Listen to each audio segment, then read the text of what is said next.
Okay, cool. Welcome to another tutorial. So in this tutorial, you have this question. They say let f be a function if f at x is greater or equal to 0 for every x, and the integral from negative infinity to positive infinity of this function f at x dx is equal to 1. Then we say f is a probability density function. So now the question is says find r such that the function below is a probability density function. So basically they've given you the condition for a function to be a probability density function. Now you are given this function f at x, which has a constant r. Now this r is just a variable, so it's just a constant, so you have to find r which will make this function to be a probability density function. So this is how you begin this question. Okay, so the function must integrate, so the integral of the function from negative infinity to positive infinity must be equal to 1 for the function to be a probability density function. Okay, but we know that for this function f at x is 0, so this function f at x is 0 for x less than 0. So for all negative x's, this function is 0, so there is no error under that function. Okay, for x's which are less than 0, so we don't need to integrate from negative infinity, so you can just integrate from 0. Okay, you can integrate from 0 to positive infinity. Okay, so integrate the function you are given is from 0 to positive infinity. This will still be a PDF. So you have r times e to the x over 1 plus e to the 2x dx. Okay, so this should be equal to 1. Now you want to solve for this r. This r is a constant. Okay, so which means I can move this r out of the integral. So now I have r times the integral from 0 to positive infinity of e to the x over 1 plus e to the 2x. Okay, so you can write e to the 2x as e to the x squared. So you have dx, this is equal to 1. Now you're solving for r. Okay, but maybe you wanna divide by this r both sides. Okay, or maybe you wanna evaluate this integral before you wanna find the value of this integral before you divide by that value. But I want to divide by r. Okay, so I wanna have this integral on this side. So integral from 0 to positive infinity of e to the x over 1 plus e to the x squared dx. So this will be equal to 1 over r. So I just divide by r both sides. Now I want to solve this integral I have on the left hand side, so I want to make a substitution. So I want to let u be equal to e to the x. That means du will be equal to e to the x dx. So I have this e to the x dx, e to the x and times dx, so I can replace those with du. Okay, so that means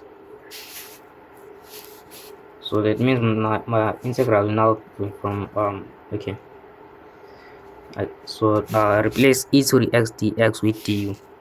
Okay, so I have du over 1 plus, remember that we said u is equal to e to the x, so this e to the x squared I just replace with u squared. Okay, because e to the x we set is equal to u. Okay, now you can't put the limit 0 to 0 and positive infinity, because now you have changed the variable of this integral. Now the integral is with respect to, the integral is no longer with respect to x, so you have changed from x to variable u. Okay, now you know that the relationship between, so we said that u is just e to the x. Okay, so we are moving from x to e to the x. Now you want to change the limits of integration. So the lower limit with respect to x was 0, so this was the limit of integration, the lower limit. Now once you change your variable to u, you have to say now the new limit is gonna be e to the 0, it's gonna be equal to 1. Now the upper limit was positive infinity.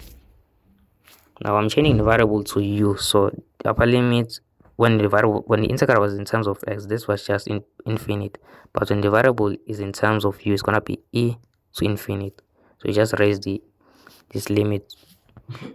Okay, so e to infinite, that's just positive infinite. So now your new limit for this integral is from 1 to positive infinite,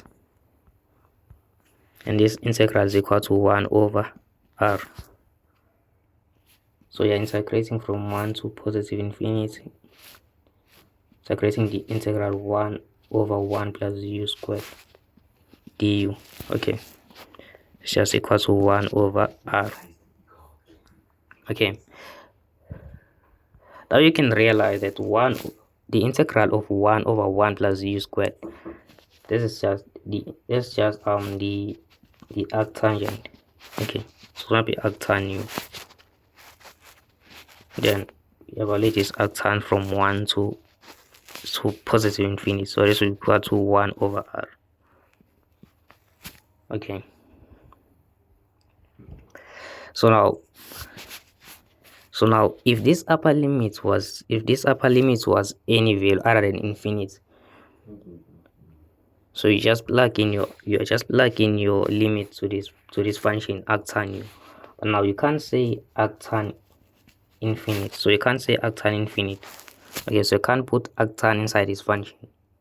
Okay, because now arctan is not, so because infinite is not a finite value in this case. So here's what you have to do in this case. Okay, so you're gonna take the limit as you approach infinite of the function arctan u, because now we can't reach infinite, so we have to approach it. So you take the limit as you approach infinite of arctan u. Okay, so you take this limit, then minus. But now for the lower limit 1, we can just plug it in this function, because 1 is just a number. You can plug it inside arctan. Okay, so you now have arctan 1, arctangent of 1, this is equal to 1 over r. Okay, so now if you just use your calculator, arctan 1, this is just pi. Okay, so this is pi over 4. Okay, now the graph for arctan. Okay, the graph for arctan as you approach graph for arctan x as you approach infinite, this graph, it approaches pi over 2. Okay, so pi over 2 minus pi over 4.